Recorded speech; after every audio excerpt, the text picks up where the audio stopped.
के मतलब हम अपने आप को बोले, आपको देख के तो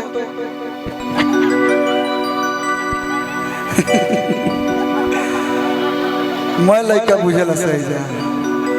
इनके कारण कहीं 8-10 साल में जवान हो जाले से हमारो 10 साल की उम्र में बुझात ना कि चोलिया के हुक रहे का होला हिट हो गई तो बुझाइल के अच्छा इहो होला का देखत नहीं वो प्रमाण देख ली है कि ने बड़े कश्मीर के फ्रूट। लेकिन एक गीत हम इधर बीच नया गईले बनी हर की कैसे बताई बलम के बतिया। अच्छा डिम्पल जी के भी बियाह नहीं के बोले जा कितना लोग कुंवार बा काहे कि शादीशुदा लोग के ज्यादा संख्या बा। बाबा के नहीं खे भाई सॉरी चाचा के कुंवार बने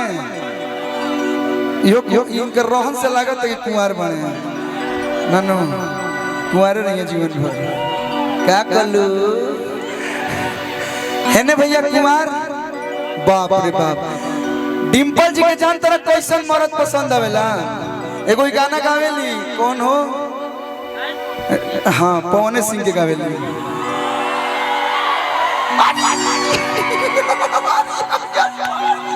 पवन सिंह बुझात इनकर घरे के कौन गावेल हो सगरो चलल बा चलन रंग बाज छाती करेले हुता ऐसे ही नु करेले छाती करेल। देखिए क्या होता है भैया कि किसी के साथ जोड़ी हिट हो जाता है तो आप चाह के भी नाम उससे नहीं हटा सकती है छुपा सकती है। जहां जाइबू तहां कुछ लोग मिलिए जाइए कि छाती करेले हुतान हरदम को छोड़ले पा सगरो चलल बा चलन रंग बाज। एगो फले पर उ पसंद है रंगबाज आ एगो जानते लोग कौन पसंद है या तो रंगबाज मिले या नहीं तो मऊ को प्रकार के होले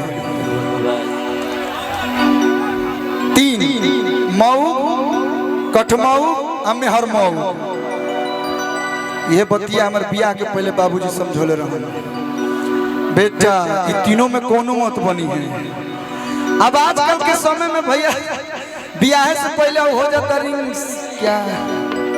हाँ रिंग एंगेजमेंट हाँ एंगेजमेंट आज अंगूठी छूट जीवा घर तो बुझाते नहीं कि बियाह भइलो बा ओकरा के रखले बनी याद करे खातिर ये बियाह भइल बा ना मत भैया। अच्छा ठीक भाई इहो बोले के पड़ला ना जाइए मुकेश रे के बोले तो 10 मिनट पिज्जा बनी है जे नहीं खे खइले जाके खा ली लोग हाथ जोड़ के कहत हो गई वाह साफ है हमारा के। लेकिन भैया मऊ में हर मऊ कठमऊ में हर मऊ और जगह के लोग प्रेम कर ले दिल्ली मुंबई वाली मुंबई ना रहती है जी तो जब कहला से वाओ वेरी केयरिंग हस्बैंड हमनी और तनी मनी मान दाना मेहरारू के माई बाबू छोड़ी संगतियों को से जा सरवा बढ़िया रहला मऊ निकल गई त डिम्पल जी के या त रंगबाज राजा पसंद हो नहीं तो मेहर मऊ काहे के पसंद करी। लेकिन देखी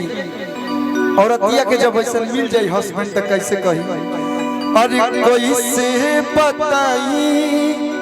बलम के पतिया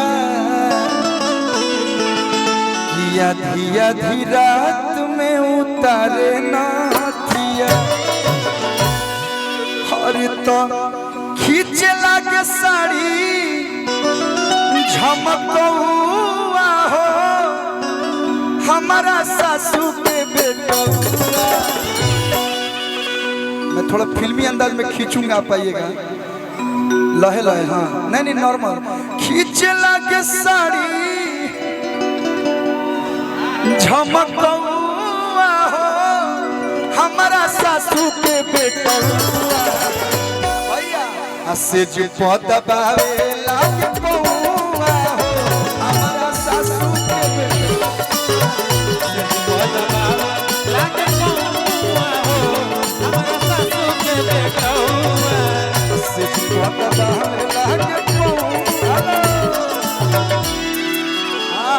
जियो गोड़ तो पहले पहता ना उड़ता तो हम है तना मननी ही करा के तनी मनी करो ठुमका मारल बनता कि ना भैया लहे लहे हल्का फुल्का अरे से चिपता बावे लागे पौआ हो आतरे ना छाती पग दवले बनौआ हो अबे बाबा तो हमारा सासू के बेटो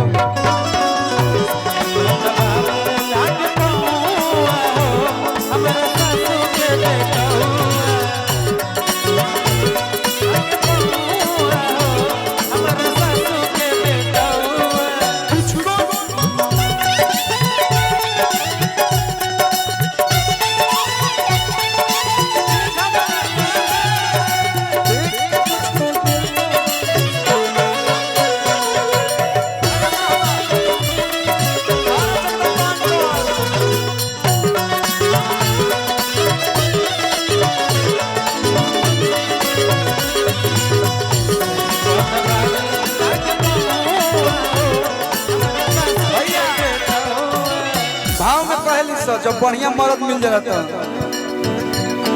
उहे उठ के हमारा लाली बहुत बहुत धन्यवाद बड़े भैया की से बहुत सारा प्यार हेमंत से स्वागत अभिनंदन बा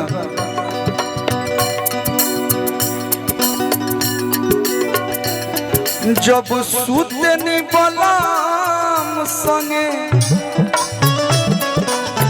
खटिया लगाए तब मारेला झुलुकिया साए साए रे बलम झुलुकिया साए साए रे हेलो हेलो होई होई ओकरा पर डांस होई ओकर मेन मॉडल ले जाइल बड़ी हीरोइन आइल बड़ी सब होई हां स्पेशल रहे एकदम स्पेशल वाह अरे की गाना के बाद उहे उठ के हमारा लाली उहे कान के हमारा बाली हमके मिला चॉकलेटी पियावा निहारे ला को हमरिया के पेटी पियावा लेबे नया पोज में फटौआ हो हमारा सासू के बेटा ले नया पोज में फटौआ हो हमारा सासू के बेटा चले मार के सेंट कम कौआ हो हमारा सासू के बेटा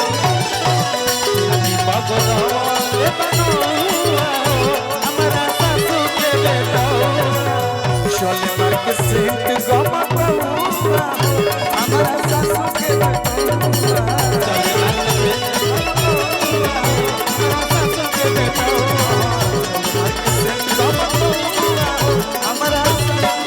अच्छा लगा तो प्यार भरे कर मीठा से ताली बजा दो घर के लेके बने आइए आस्था जी